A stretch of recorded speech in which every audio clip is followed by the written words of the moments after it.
한양 도성이 시뻘건 불길에 휩싸인 그날 밤, 누더기를 걸친 여인이 갓난아이를 품에 안고 성벽을 넘었다. 뒤편에서는 역적의 씨를 말려라 라는 군졸들의 고함이 땅을 울리고 있었고 화살이 빗발처럼 쏟아졌다. 평범한 여인이라면 아이를 버리고 제 목숨이라도 건사하는 것이 당연한 이치였다. 아이를 품고 있으면 추격은 끝이 없을 것이요. 잡히는 순간 능지처참을 면치 못할 터였다. 그러나 그녀는 비릿한 피냄새와 칼바람 속에서도 아이를 결코 놓지 않았다. 대체 왜 이 여인은 아기를 놓고 도망치면 더 이상 추격도 없고 살 길이 열릴 텐데 무엇을 위해 이토록 필사적으로 아이를 지키려 하는 것일까? 안녕하세요. 야담야담에 오신 걸 진심으로 환영합니다. 이야기가 마음에 드신다면 구독과 좋아요로 응원해주시면 정말 감사하겠습니다. 여러분의 작은 관심 하나하나가 제게는 정말 큰 힘이 되고 있어요. 댓글로 어디서 들어주시는지 남겨주시면 한 분 한 분 감사한 마음으로 인사드릴게요. 늘 함께 해주셔서 감사드립니다. 그럼 지금부터 야담야담 시작하겠습니다. 도망은 참혹했다. 설라는 추적을 피하기 위해 큰 길을 버리고 험준한 산맥을 탔다. 혼몸으로도 넘기 힘든 고갯길을 갓난준을 등에 업은 채 걸었다. 겨울산의 칼바람은 살을 내는 듯했고 설란의 집시는 이미 해저 발바닥에서는 진물이 흘러나왔다. 아이의 울음소리가 광군의 귀에 들어갈까봐 그녀는 마른 입술을 깨물며 버텼다. 허기를 참지 못한 설란은 산짐승이 먹다 버린 나무뿌리를 씹으며 산을 넘고 또 넘었다. 마침내 그녀의 발길이 멈춘 곳은 인적이 드문 산자락 밑에 백정부락이었다. 비린내가 진동하고 오물이 가득한 그곳은 세상 사람들이 눈길조차 주지 않는 버려진 자들의 땅이었다. 살려만 주십시오. 무엇이든 시키는 대로 하겠습니다. 설라는 마을 입구에서 도축을 하던 사내들에게 머리를 조아렸다. 흙먼지가 잔뜩 묻은 얼굴 위로 눈물이 번졌고 품속의 아이는 가느다란 숨을 내쉬고 있었다. 백정들은 누더기를 걸친 설란을 위아래로 훑어보며 비웃었다. 계집이 소피를 견딜 수 있겠느냐? 여기서 버티려면 짐승보다 더 독하게 살아야 한다. 그저 이 아이와 저 먹고만 살게 해주신다면 똥구덩이라도 구르겠습니다. 그날부터 설라는 소의 내장을 씻고 가죽을 벗기는 가장 험한 일을 도맡았다. 고결하던 그녀의 손톱 밑에는 지워지지 않는 검은 피멍이 들었고 온몸에서는 지독한 노린내가 배어들었다. 백정부락에서의 삶은 매 순간이 사투였다. 설라는 한겨울에도 얼음을 깨고 흐르는 찬물에 손을 담가 소의 내장을 씻어냈다. 손가락은 동상에 걸려 퉁퉁 부어올랐고 갈라진 피부 사이로 피가 배어나왔지만 그녀는 멈추지 않았다. 설랐네. 오늘은 이놈을 맡아보게. 마을 사람들이 던져주는 고된 일감들을 그녀는 군말 없이 받아들였다. 소를 잡는 백정이라 끼니를 거르지는 않았으나 설라는 시장 바닥에서 엽전 한 푼을 얻기 위해 온갖 수모를 견뎠다. 고기를 팔고 남은 뼈며 부산물을 장터에 내다 팔아모은 돈은 고스란히 준의 몫이었다. 자신이 입는 옷은 수백 번을 기워 누더기가 되었고 머리카락은 거친 바람에 엉망이 되었지만 그녀는 준을 돌보는 일만큼은 지극정성이었다. 어머니, 손이 왜 이렇게 차갑습니까? 이제 막말을 배우기 시작한 어린 준이 설란의 거친 손을 잡았을 때 설란은 조용히 미소 지으며 준을 끌어안았다. 그 비린내 나는 품 안에서 준은 설란의 심장 소리를 들으며 자라났다. 준이 8살이 되던 해 설란은 장터 구석에서 얻어온 낡은 책 한 권을 준에게 내밀었다. 준아, 이 글자를 보거라. 마을 사람들은 백정 자식이 글을 배운다며 손가락질을 하기도 했고 어떤 이는 과거도 못 볼 놈이 글은 알아서 뭐 하냐며 혀를 찼다. 하지만 설라는 그들의 조롱에 대꾸조차 하지 않았다. 대신 그녀는 밤마다 준의 손을 잡고 흙바닥에 글자를 새겼다. 준은 고모가 가르쳐주는 글귀들을 스폰지처럼 빨아들였다.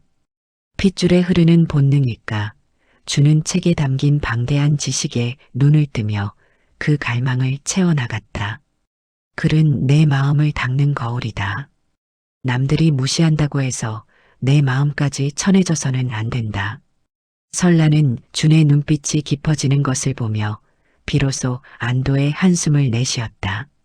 그녀에게 글 공부는 단순히 지식을 쌓는 행위가 아니라 아이의 영혼 속에 깃든 고결함을 지켜주려는 절박한 의식이었다. 그렇게 소리 없이 흐른 세월이 어느덧 15년이었다.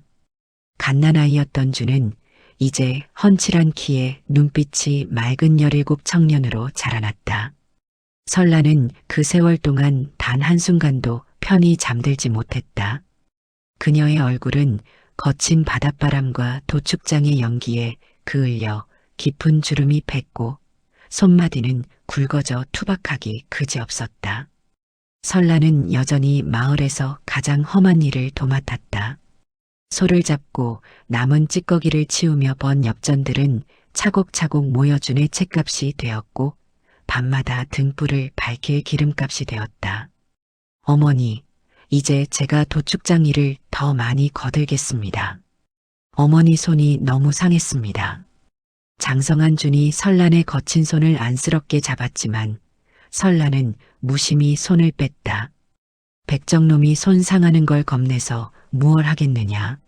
너는 그저 내가 읽어야 할 글에만 집중하거라. 그것이 내 평생의 낙이다. 설라는 준의 등 뒤에서 몰래 한숨을 삼켰다. 아이가 글을 읽을 때마다 느껴지는 그 고결한 기운이 언젠가 이 비린내 나는 마을을 벗어나 제 자리를 찾게 해줄 유일한 밧줄이라 믿으며 그녀는 다사 칼을 갈았다. 평온하던 마을이 뒤집힌 것은 관가에서 파견된 전령들이 마을 어귀에 커다란 방을 붙이면서부터였다. 역적의 잔당을 잡아오거나 머리를 가져오는 자에게는 천금을 내리고 천민이라 해도 즉시 면천하여 신분을 높여주겠다.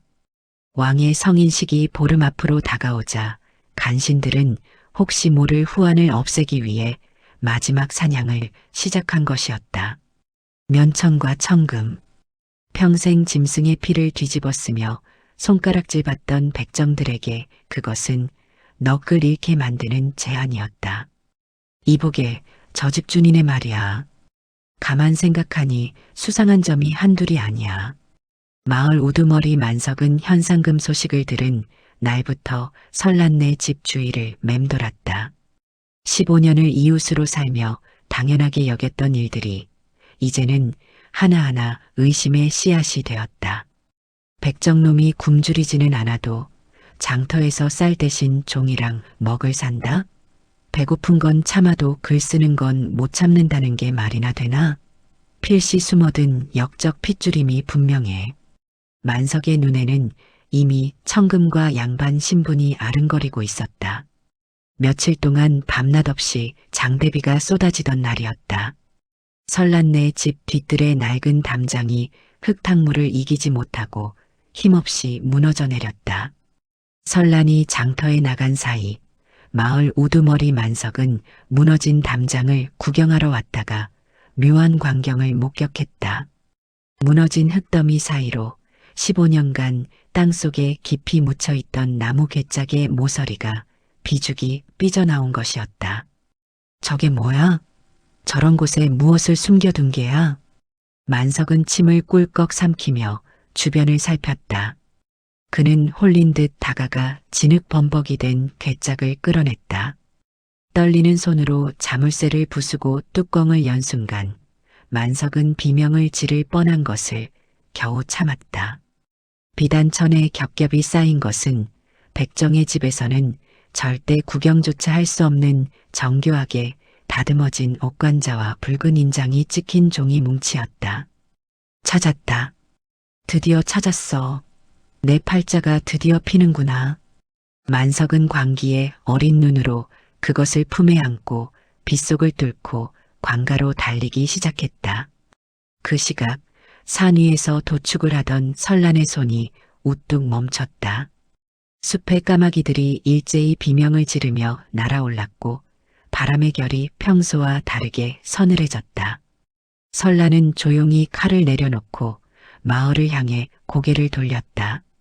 15년간 지켜온 고요가 마침내 깨지는 순간이었다. 산에서 내려온 설란의 발걸음이 마을 어귀에서 멈췄다. 평소라면 저녁 짓는 연기가 모락모락 피어올랐을 불악이었으나 오늘따라 정적만이 감돌았다.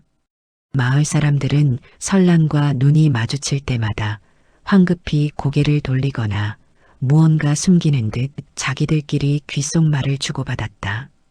설란은 품속에 갈무리한 도축용 칼의 자루를 꽉 쥐었다. 15년간 소의 숨통을 끊으며 익힌 감각이 그녀에게 경고하고 있었다. 공기 중에 비릿한 쇠 냄새와 낯선 사내들의 땀 냄새가 섞여 있었다. 그것은 짐승의 것이 아니라 사람의 피를 탐하는 자들의 냄새였다. 어머니, 오셨습니까? 집 마당에서 준이 반갑게 맞이했지만 설란은 대답 대신 준의 어깨를 잡아 방 안으로 밀어 넣었다. 준아, 무슨 일이 있어도 방에서 나오지 마라. 문을 걸어 잠그고 숨죽이고 있거라. 설란의 불길한 예감은 빗나가지 않았다. 사방에서 횃불이 타오르며 어둠을 갈랐다. 마을 우두머리 만석이 비열한 웃음을 지으며 광군들을 이끌고 마당으로 들어섰다. 그 뒤에는 붉은 관복을 입고 거만하게 앉은 현감 조이가 있었다. 내 이놈들, 15년이나 우리를 속이고 백정놈들 틈에 숨어 있었더냐. 조이의 호령에 광군들이 시퍼런 칼날을 세우며 집을 에워쌌다. 만석은 품에서 흙 묻은 괴짝을 꺼내 보이며 소리쳤다. 사또 나으리, 여기 보십시오. 이 백정년이 땅속에 숨겨두었던 영의정 가문이 옥관자입니다. 이놈들이 바로 그 역적의 잔당들입니다. 설란은 무릎을 꿇지 않았다. 오히려 굽었던 허리를 꼿꼿이 펴고 조이를 정면으로 응시했다. 그녀의 눈빛은 비굴한 백정의 것이 아니라 서리빨이 날리는 차가운 칼날과 같았다. 저 계집을 포박하고 방 안의 놈을 끌어내라. 조이의 명령이 떨어지자 포졸들이 설란에게 달려들었다. 주는 방 안에서 벌어지는 소란의 문틈으로 밖을 내다보며 공포에 질려 있었다. 안 됩니다. 제발 이 아이만은 살려주십시오. 설란은 다시 한번 머리를 조아리며 애원했다. 하지만 포졸이 준의 방문을 거칠게 부수고 아이의 멱살을 잡으려던 순간 설란의 눈빛이 돌변했다. 그녀는 허리춤에 차고 있던 도축용 칼을 뽑아들었다. 평소 소뼈를 발라내던 그 투박한 칼이 설란의 손에서 기묘한 궤적을 그리며 휘둘러졌다. 달려들던 포졸의 팔목이 단칼에 꺾였고 둔탁한 소리와 함께 사내가 바닥을 굴렀다. 내 아들의 몸에 손을 대는 자, 누구든 짐승처럼 목을 칠 것이다. 그녀의 목소리는 낮았지만 마당 전체를 얼어붙게 만들 만큼 서늘했다. 마당은 순식간에 아수라장이 되었다. 광군들은 일개 백정 여인의 저항에 당황하며 일제히 칼을 뽑아들었다. 하지만 설란의 움직임은 그들이 이제껏 보아온 것과는 차원이 달랐다. 그녀는 화려한 검술을 펼치지 않았다. 오직 소를 잡으며 익힌 급소만을 노리는 간결하고 파괴적인 동작이었다. 적의 칼날이 스치기도 전에 설란은 파고들어 관절을 꺾고 힘줄을 끊었다. 잘 익은 수박이 터지듯 적의 머리가 깨져나갔고 비명소리가 밤 공기를 찢었다. 주는 처음 보는 고모의 모습에 숨을 쉴 수조차 없었다. 평소 자신을 위해 밥을 짓고 옷을 깁던 그 거칠고 따뜻한 손이 지금은 수많은 장정들을 추풍낙엽처럼 쓰러뜨리고 있었다. 고모는 단순히 힘이 센 여인이 아니었다. 그녀는 전장의 사신과도 같았다. 수적으로 열세인 것을 깨달은 설라는 집 마당에 쌓여있던 집더미에 횃불을 던졌다. 순식간에 불길이 치솟으며 광군들의 시야를 가렸다. 준아, 내 손을 잡아라. 설라는 넋이 나간 준을 낚아채듯 끌어당겨 담장을 넘었다. 뒤편에서는 전연을 잡아라. 화살을 쏴라. 라는 조이의 비명이 들려왔고 어둠 속에서 화살들이 빗발치듯 날아왔다. 설라는 화살 한 대가 자신의 어깨를 스치는 고통을 느꼈으나 신음 소리조차 내지 않았다. 그녀는 준을 등에 업고 칠흑 같은 산속으로 몸을 던졌다. 15년간 지켜온 이름 없는 삶은 불길 속으로 사라졌고 이제 남은 것은 오직 보름 뒤의 진실을 향한 처절한 도주뿐이었다. 비바람이 몰아치는 산속, 설란의 은밀했던 힘이 세상 밖으로 고개를 들기 시작했다. 빗줄기가 숲의 나무들을 채찍질하는 야산의 한복판, 설란은 준을 업은 채 비틀거리며 동굴 깊숙한 곳으로 몸을 숨겼다. 동굴벽에 등을 기대자마자 그녀의 입에서 억눌린 신음이 새어나왔다. 어깨에 박힌 화살촉이 움직일 때마다 뼈를 긁는 듯한 고통을 선사하고 있었다. 어머니, 피가 너무 많이 납니다. 준이 겁에 질려 설란의 어깨를 붙잡았다.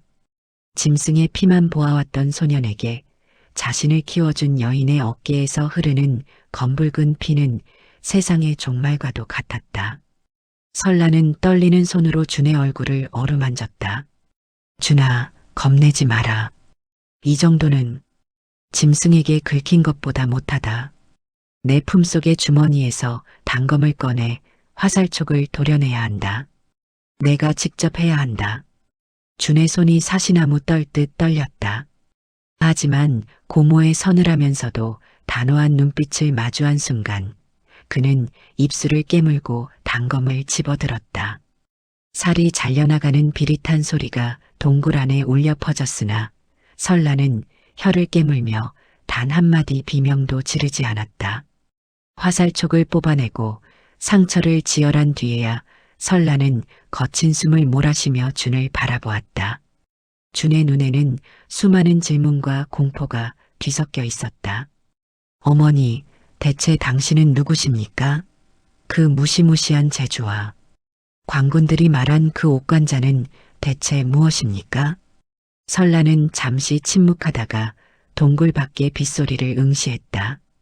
이제는 더 이상 숨길 수 없는 때가 왔음을 직감한 것이다. 준아, 나는 내 어미가 아니다. 나는 내 아버님의 하나뿐인 누이, 이 가문에 파문당한 고모다. 준의 눈동자가 크게 흔들렸다. 유모인 줄로만 알았던 여인이 자신의 고모라는 사실, 그리고 평범한 백정인 줄 알았던 자신이 영의정 가문이 핏줄이라는 진실이 소년의 머릿속을 헤집어 놓았다. 설라는 갈라진 목소리로 15년 전의 비극을 이야기하기 시작했다. 가문이 역적으로 몰려 도륙당하던 날 오라버니가 마지막으로 준을 건네며 부탁했던 말들. 그리고 왜 하필 가장 낮은 백정 부락으로 숨어들어야 했는지를. 오라버니는 내가 성인이 될 때까지 그리고 왕께서 성인이 되어 간신들의 소나기에서 벗어나 직접 정사를 돌보실 때까지 살아남으라 하셨다. 그전에는 이 밀지를 세상에 내보여봤자 내 목숨만 앗아갈 종이 쪼가리에 불과했기 때문이다. 그녀는 품속에서 피에 젖은 밀지를 꺼내 보였다. 그것은 단순한 종이가 아니었다. 가문의 결백을 증명하고 이 나라의 뒤틀린 정의를 바로잡을 유일한 열쇠였다. 내가 북방에서 무예를 배워 가문에서 쫓겨났던 그 미천한 재주가 결국 너를 살리는 도구가 되었구나. 준아, 미안하다. 너를 백정의 아들로 살게 해서, 비린내 나는 도축장에서 글을 읽게 해서 정말 미안하다. 준은 고모의 거친 손을 잡았다. 15년간 소의 내장을 씻고 가죽을 벗기며 자신을 먹여 살린 그 손이 실은 가문의 명예를 위해 스스로 오물 속으로 뛰어든 고결한 무사의 손이었음을 이제야 깨달았다. 고모님, 원망하지 않습니다. 제가 읽은 글 속에서 배운 기계는 결코 백정의 것이 아니었습니다. 그것은 고모님이 제 영혼에 심어주신 가문의 뿌리였습니다. 소년의 눈에 서려 있던 공포가 걷히고 그 자리에 단단한 결의가 들어찼다. 한편 산 아래에서는 현감 조이가 사냥개들을 풀고 횃불을 밝히며 포위망을 좁혀오고 있었다. 그는 알고 있었다. 만약 저 역적의 후손과 밀지가 왕의 성인식에 맞춰 한양에 도착한다면 자신의 목은 물론 간신들의 세력 전체가 무너질 것임을. 한 놈도 살려두지 마라. 산 전체를 불태워서라도 저것들을 찾아내라. 상처 입은 설라는 준의 부축을 받으며 산의 능선을 탔다. 뒤편에서는 수십 명의 광군이 횃불을 밝히며 뒤쫓아오고 있었다. 설라는 도축용 칼 하나를 쥔 채 어둠 속에서 적의 위치를 파악했다. 그녀는 화려하게 싸우지 않았다. 숲의 지형을 이용해 덫을 놓고 적이 다가오면 어둠 속에서 그림자처럼 나타나 단숨에 숨통을 끊었다. 소의 급소를 단번에 찾아내던 그 감각은 이제 사람의 목숨을 앗아가는 치명적인 병기가 되어 있었다. 마른 장작이 쪼개지듯 뼈가 울리는구나. 설란의 칼날이 지나갈 때마다 적들은 비명도 지르지 못한 채 쓰러졌다. 하지만 광군의 수는 끝이 없었고 설란의 체력은 어깨의 상처로 인해 빠르게 바닥나고 있었다. 날이 밝아올 무렵 두 사람은 산의 끝자락인 절벽에 도달했다. 더 이상 물러설 곳이 없었다. 조이는 비열한 미소를 지으며 광군들과 함께 그들을 포위했다. 이제 끝이다. 그 밀지를 내놓고 조용히 죽음을 맞이해라. 그러면 저놈의 목숨줄은 조금 더 길게 해주마. 설라는 준을 자신의 등 뒤로 숨기며 보검의 손잡이를 고쳐쥐었다. 그리고 준의 귓가에 낮게 속삭였다. 준아, 내가 길을 열 터이니 너는 무조건 동쪽 계곡으로 뛰어내려라. 그 아래에는 내 북방 시절의 전우가 기다리고 있을 것이다. 가거라. 가서 내 아버님의 억울함을 풀어라. 설란의 눈빛은 이미 죽음을 각오한 자의 것이었다. 그녀의 은빛 기계는 낡은 누더기를 뚫고 나와 떠오르는 아침 햇살보다 더 찬란하게 빛나고 있었다. 절벽 끝 조이의 광군들이 좁혀오자 설란은 등에 메고 있던 준을 내려놓았다. 그녀는 자신의 어깨에 박혔던 화살을 뽑아낸 자리에 준의 저고리를 찢어 단단히 동여매고는 15년간 손때가 묻은 도축용 칼을 고쳐쥐었다. 고모님, 같이 가셔야 합니다. 아니, 너는 가야 한다. 내가 가야 죽은 아버님과 나 그리고 이 비린내 속에 묻힌 15년이 비로소 빛을 보게 된다. 설라는 미소 지었다. 그것은 백정 설란내의 억척스러운 웃음이 아니라 북방의 눈바람을 가르던 전사 설란의 서늘한 미소였다. 조이의 신호와 함께 광군들이 들이닥치자 설란의 몸이 흐릿하게 잔상을 남기며 움직였다. 그녀의 칼은 화려하지 않았으나 무서우리만치 정확했다. 소의 관절과 근육을 해체하던 그 감각으로 설란은 광군들의 칼날 사이를 파고들어 단숨에 숨통을 끊고 힘줄을 베어냈다. 절벽 위는 순식간에 핏물로 젖어들었고 설란의 주위에는 차마 다가오지 못하는 병사들의 시신이 쌓여갔다. 그 틈을 타주는 고모의 눈빛을 가슴에 새기며 동쪽 계곡의 거친 물살 속으로 몸을 던졌다. 한양도성, 왕의 성인식이 거행되던 날, 근엄한 문무백관들이 지켜보는 가운데 온몸이 진흙과 피로 얼룩진 소년 하나가 대전 앞마당에 나타났다.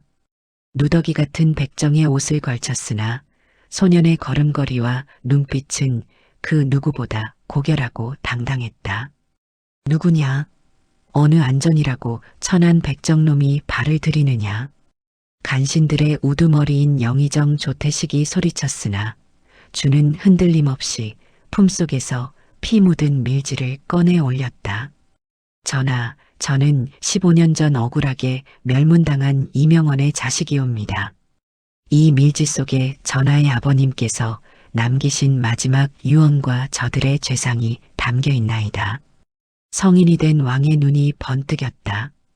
간신들의 방해를 뚫고 전달된 밀지에는 조태식 일당이 권력을 찬탈하기 위해 벌인 추악한 음모가 적혀 있었다.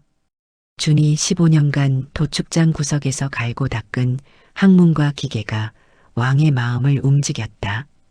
백정의 옷을 입었으나 그 안의 영혼은 이미 나라의 기둥이 될 제목이었던 것이다. 조태식 일당은 현장에서 체포되었고 가문의 명예는 15년 만에 복권되었다. 대궐 문이 열리고 주는 화려한 관복을 차려입은 채 자신을 지켜준 고모를 찾기 위해 다시 그 절벽으로 향했다.